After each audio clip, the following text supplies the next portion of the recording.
بسم اللہ الرحمن الرحیم۔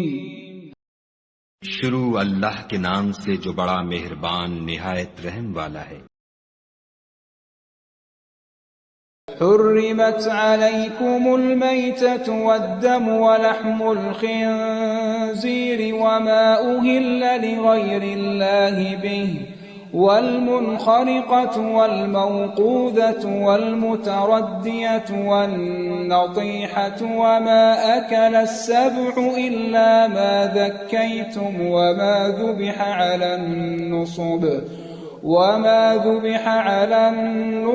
وأن تستقسموا بالأزلام ذلكم فسق۔ اليوم يئس الذين كفروا من دينكم فلا تخشوهم واخشون اليوم أكملت لكم دينكم وأتممت عليكم نعمتي ورضيت لكم الإسلام دينا فمن اضطر في مخمصة غير متجانف لإثم فإن الله غفور رحيم۔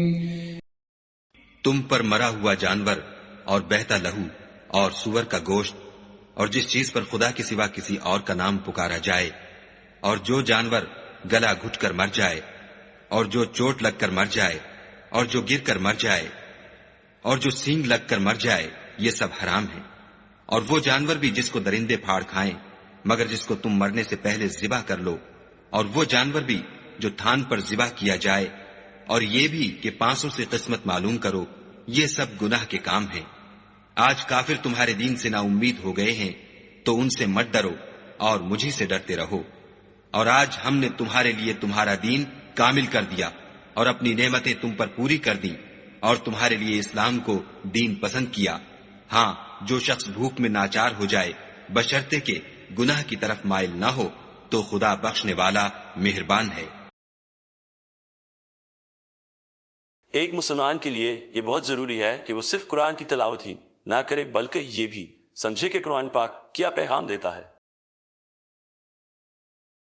اگر آپ اس بابرکت سفر کا حصہ بننا چاہتے ہیں تو چینل کو سبسکرائب کیجئے اور اس پیغام کو دوسروں تک پہنچانے میں ہمارا ساتھ دیجئے۔ قرآن پاک کی مکمل تلاوت بما ترجمہ سننے کے لیے ہماری مکمل پلے لسٹ موجود ہے جس کا لنک اوپر دیا گیا ہے۔ آپ وہاں سے شروع سے آخر تک آسانی سے سن سکتے ہیں۔ اگلا رکوع اگلی ویڈیو میں پیش کیا جائے گا۔